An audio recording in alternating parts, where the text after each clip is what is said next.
There are very few places in the world where you have that kind of freedom, but we have to protect it. We can't accept it as a given. We have to be vigilant. And I think Americans perhaps are understanding in a new way that nobody is coming to save us, that we have to be the ones day in and day out, protecting both the beautiful things that we have and also continue to strive for that more perfect union that we give voice to. Welcome to the Vermont Conversation. I'm David Goodman. The U.S. Supreme Court ended its term with a series of blockbuster decisions this week on birthright citizenship, immigration, transgender rights, and campaign finance. I checked in with Vermont Congresswoman Becca Balint, who is the vice-ranking member of the House Judiciary Committee. I wanted her reaction to the Supreme Court decisions and to what is happening in Congress, which has been paralyzed by infighting among Republicans. On Tuesday, House Speaker Mike Johnson canceled votes and sent members home for 2 weeks when GOP lawmakers rebelled on the House floor. And this week is America's 250th birthday. It seemed like a good time to get some birthday reflections from Vermont's Congresswoman. Representative Becca Balint, welcome back to the Vermont Conversation. Thanks for having me, David. I'm always happy to speak with you.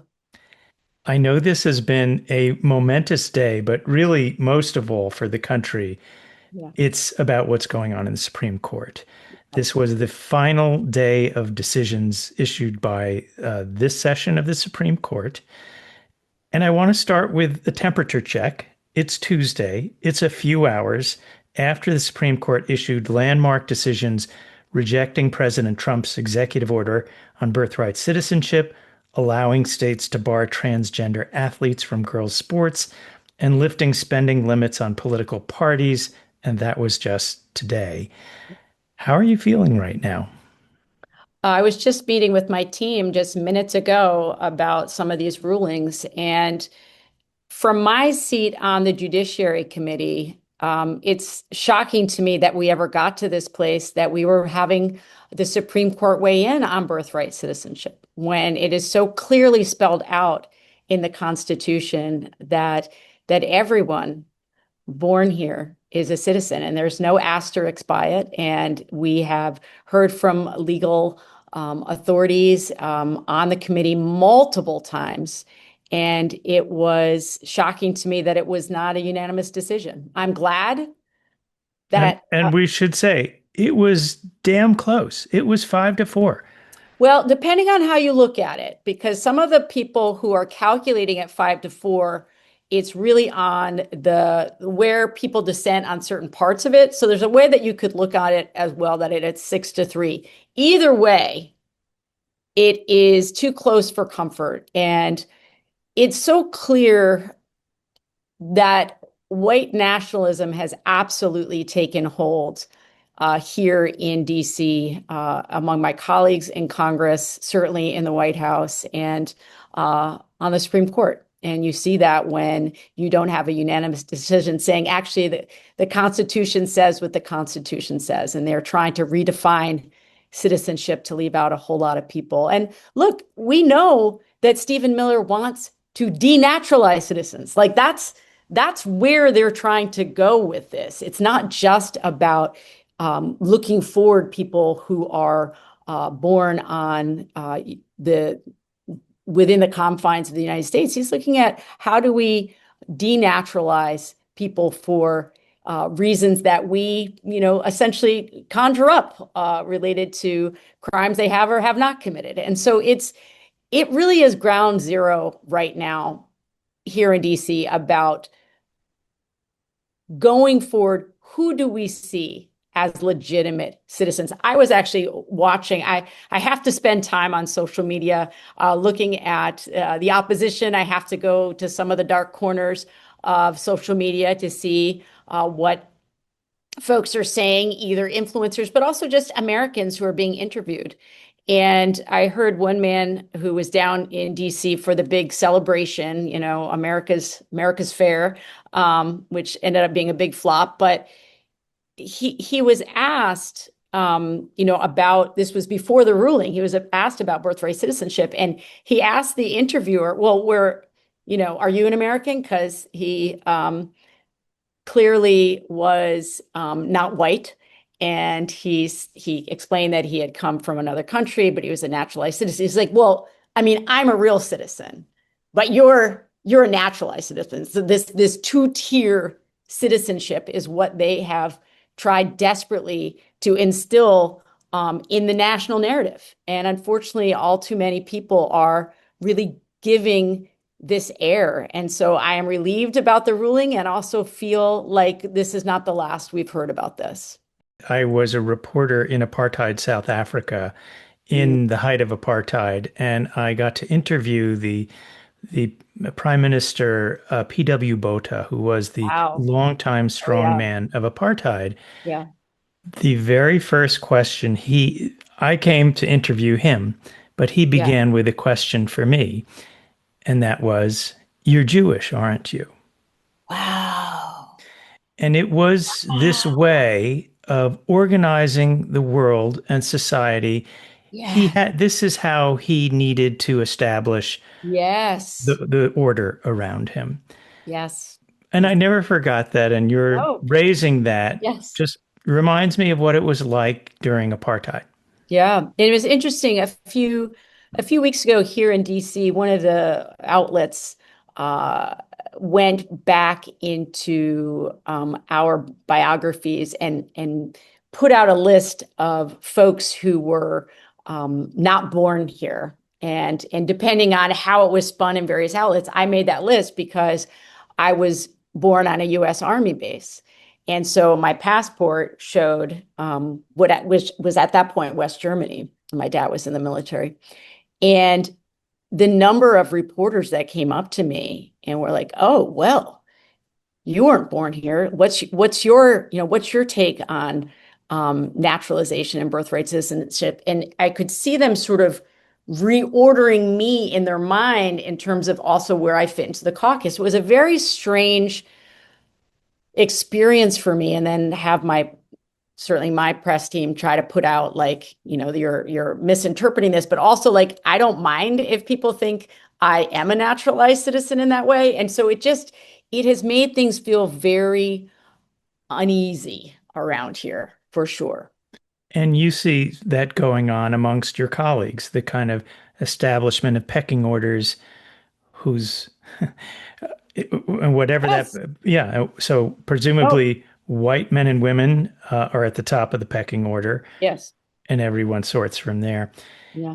So let's talk about a couple of the Supreme Court decisions. One is the one that ends temporary protected status for Haitians and Syrians, but I think we're understanding this is going to go beyond them. It's Yeah. The ending of TPS is a death sentence for some of these people, for sure. And the whole point of having this protected status is to protect people from having to go back to a dangerous, unstable, unsafe place for them.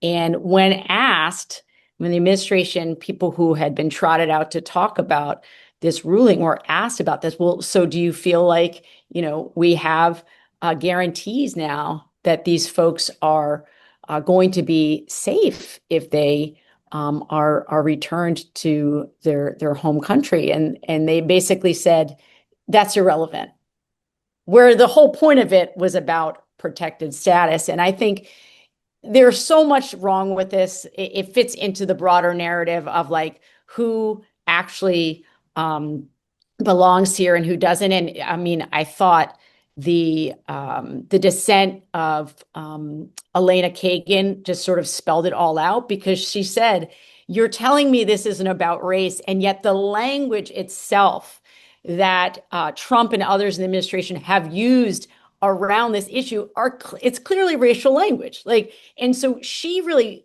pointed directly at the majority and said, "You're telling me it's not about race, but you won't even put his language that have been used. And Stephen Miller's like, you won't put it in your ruling because you know it proves my point. So she made sure she had a dissent in which that language was included for posterity so that she could have it laid out there. This is devastating for just so many people across the country. And of course, this was, there are two different groups here that have been completely and totally betrayed here, right? You've got the Syrians and the Haitians, but I want to like concentrate for a moment on the experience of the Haitians in the last election, which is you had elected officials and people surrounding Trump lying about Haitians in this country, saying they ate cats, they ate dogs, they created a hostile situation in Ohio. You had the governor of Ohio saying this isn't true. And even when J.D. Vance, the vice president, was called on it, and he said, well, you can make up stories to make a point. And This is we should remind people J.D. Vance was the senator from Ohio, and That's the exactly governor of right. Ohio, Governor That's right. Wines, is also Republican. Exactly. So that it's okay to make up lies in a story in order to make a broader point. But this goes again to who do so many of my colleagues see as legitimate Americans or people who have the welcome mat pulled out from under them. Well, if you're a person of color, you're on that list. But if you're a South African coming here seeking refugee status, you're going to be given a gift bag, including, an Android device to help you feel right at home. So, Well, it, I want to ask, yeah, I was just reading the Boston Globe this morning. I mean, the Northeast I think Massachusetts may have the largest or the second largest home to Haitians in the country, and the Northeast generally does. And people are terrified. yeah, And the sectors where many Haitians work, the healthcare sectors, absolutely. are looking at having to shutter Yes. nursing homes, Yes. long-term aid. What is your message to people in Vermont, but in the Northeast, Yeah. it's a small neighborhood, who are feeling terrified right now? Well, first and foremost, I would say that I I feel so deeply for all of these communities because we hear from these communities on our phones here in DC and in the district office, and we try to help wherever we can. It's another plug-in for folks in Vermont. If you have any questions at all around these issues regarding immigration, my staff is always able to offer assistance whenever we can. This is not what our country is supposed to be about. And we have betrayed so many friends and allies all over the globe, and we have seen 90 years of building relationships around the globe be destroyed in a matter of, nearly 2 years now, or a year and a half. And I want to tell Vermonters who may not be following this very closely that when I talk to employers, when I talk to anyone who is connected to home health or healthcare across the Northeast, they will tell you these workers, these members of our community, these skilled laborers are integral to keeping us all healthy, right? Like just like put the economy piece aside. They are doing the hard work of keeping us healthy, and they are already not compensated enough for their labor. And I know from hearing from folks, they're starting to feel like Americans see them as expendable.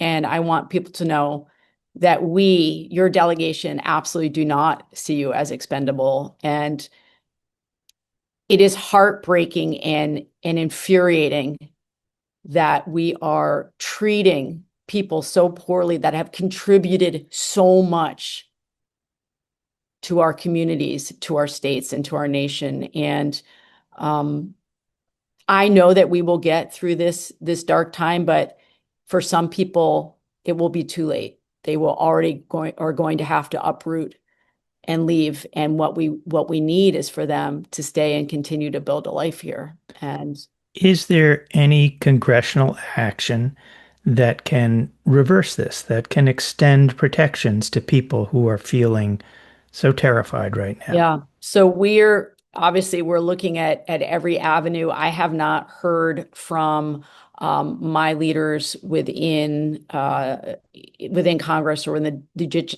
judiciary a clear path forward. Part of that is, as you know, we need 218 votes to move anything. We had a discharge petition that we were able to get through on temporary protected status. We were able to bring it to the House floor and do an end run around Johnson, and it went on to the Senate. I don't know what the current status of that is right now.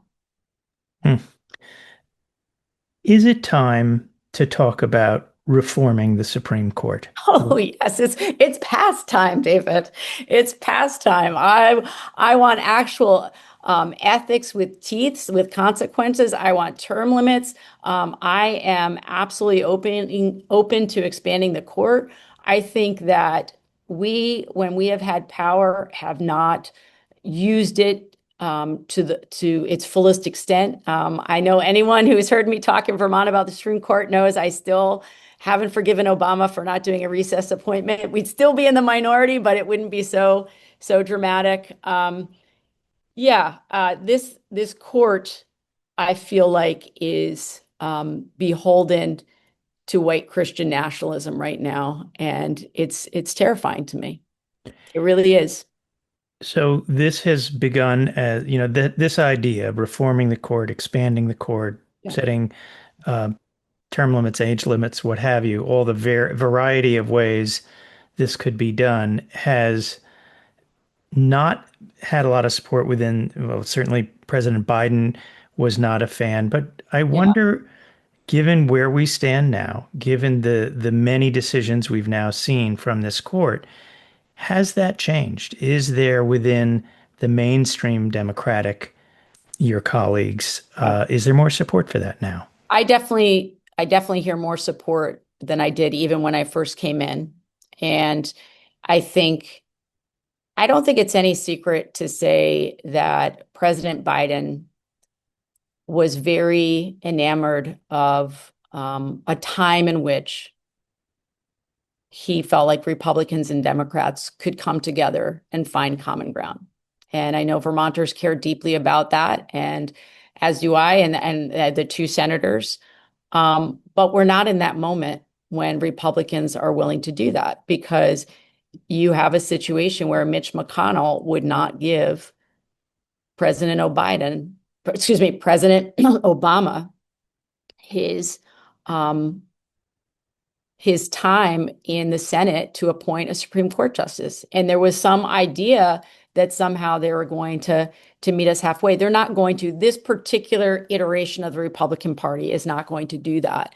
And I think there's much more of an understanding of that right now within the caucus. And people who a few years ago would say, "Oh, I don't want to go down that road," are now openly talking about it. Partly too because of the way that this president still won't admit that he lost the 2020 election and is absolutely trying to use even power that he doesn't have, right? Trying to essentially federalize elections, shaking down secretaries of state across the nation to give up their voter rolls, pushing through with trying to push through the SAVE Act, which I don't know if we'll have time to get into that, but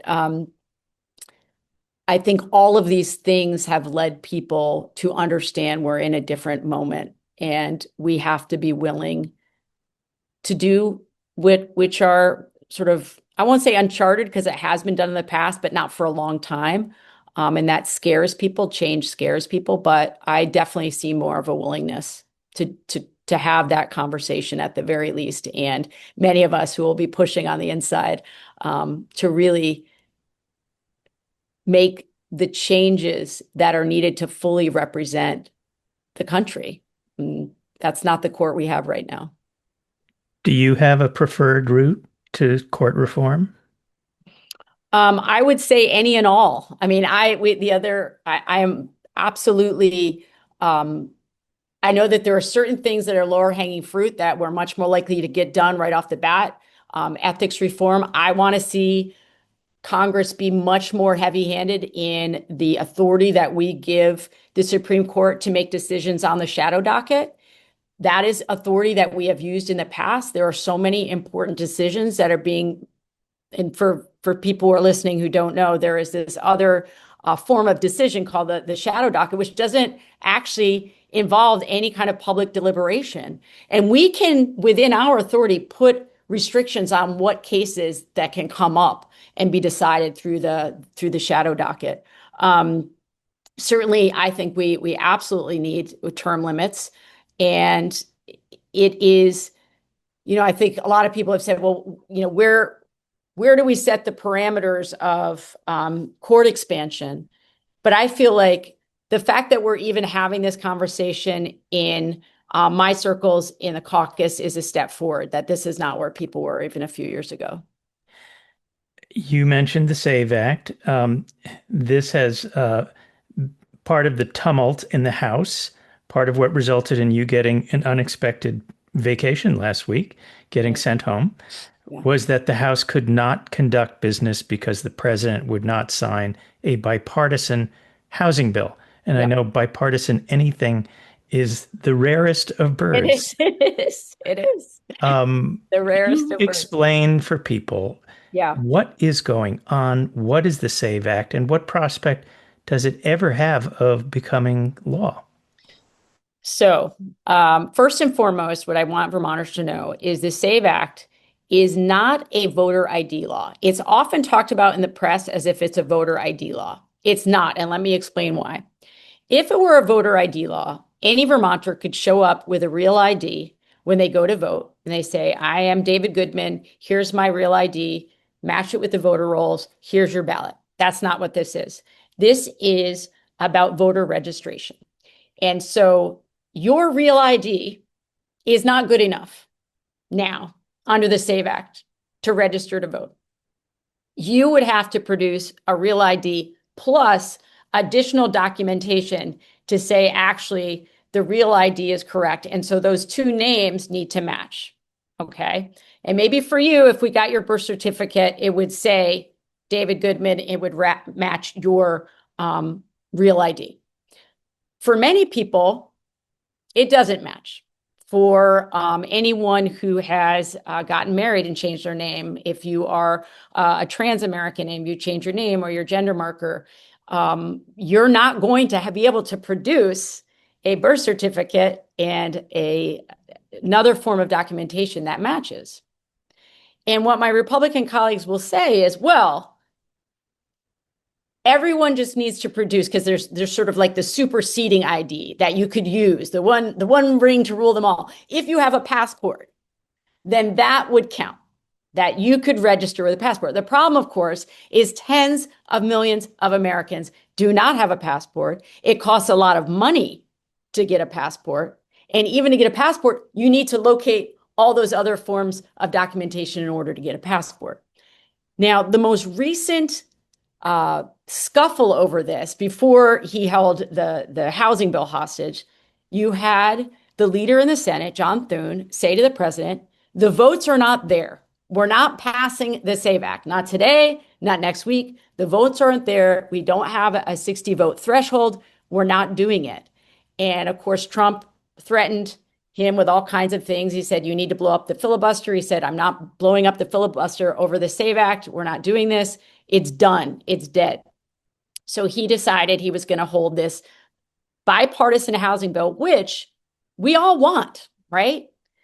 We have a terrible housing crisis across this country. Republicans in this moment might even want it more than Democrats because they have nothing positive to run on right now. The economy's in the toilet. The Iran war is completely unpopular. You have people completely activated on tariffs, about inflation, about gas prices, about the fact that they can't afford their health insurance anymore. They don't have a positive thing to run on in the midterms. So they wanted this. And so to have the president say to them, well, I'm not going to give you this unless you jam through the SAVE Act. Now, I'm going to digress just for a moment, just to remind people there's already a mechanism for us to override a veto. And the housing bills were popular enough that we could get 2/3 override. So it's not like these Republicans wringing their hands. Oh, what shall we do? Yeah, you can override the veto and we can get the bill anyway without the president's signature. But okay, they won't take him on. So there is a new version of the SAVE Act they're trying to jam through. And my Democratic colleagues who were in the Rules Committee last night debating this said that this version is also going to make it much more challenging for young voters because they have added a provision that says you would have to, every time you change your address, okay, so even within a jurisdiction, and you think of how many times, how many different addresses I had between the ages of 19 and 25, you have to go through this rigmarole again to register. You can't just make a quick registration. You have to go make an appointment, produce these documents. And so All right, I, I want to pause because we're yeah, probably deeper in the weeds than okay, two anyone in the weeds. uh, Okay. wants here because there's some other things going on in the world. We have Yeah. passed the 100-day mark since the US and Israel launched a war against Iran that President Trump seems unable to figure out a way out of. And partly because any step he makes towards peace is upended by Prime Minister Netanyahu in Israel, who has found suddenly newfound power to literally blow up peace deals by blowing up Lebanon. Yes. And this week, you led 75 of your colleagues sending a letter to Secretary of State Rubio condemning the Israeli military engagement in Lebanon. And today, you voted for a resolution by your colleague, Representative Rashida Tlaib, to limit the Trump administration's ability to intervene in Lebanon. But notably, Representative Tlaib's resolution got twice as many votes this week as last week because it had come up twice. Yeah. Can you talk about what is the state of the U.S.-Israeli war against Iran, and how do you see a way out of this, but also how the Democratic position is evolving now? Yeah, well, so I think it's become really clear to some quarters of the caucus who were hesitant to, let's say, hold Netanyahu to our own laws. Like we're not even talking about, international law, our own laws, the Leahy laws, in terms of how we monitor how our allies use weaponry. I think there is an understanding in this caucus that we are in the midst of a self-inflicted quagmire because you had a president who was so full of hubris that he wouldn't let the JCPOA, which was the agreement that was hammered out under Obama for the Iran nuclear deal, to stand. And, I was very proud of the number of signers on my letter because there are quite a few people that would consider themselves more moderates. And I went after those folks in particular because I want to continue to build this movement within the caucus to change the policy. And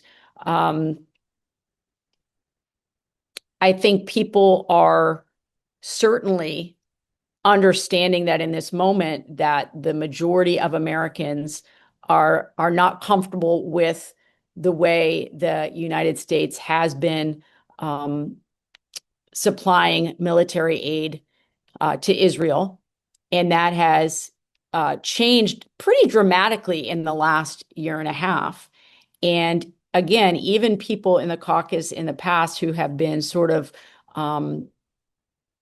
rock solid supporters of Israel, don't condemn Israel, just condemn Netanyahu, are now understanding that more leverage must be applied in this moment. And this war was absolutely a war choice. It didn't have to happen, and we see it in the polling that we examine every week, that this is deeply unpopular across the country in many different constituencies. And it's just heartbreaking that we have lost 13 service members and that thousands of Iranian civilians have been killed for no good reason. We're in no better position before the war in Iran now than we were before the war. And Do you support an end to military aid to Israel?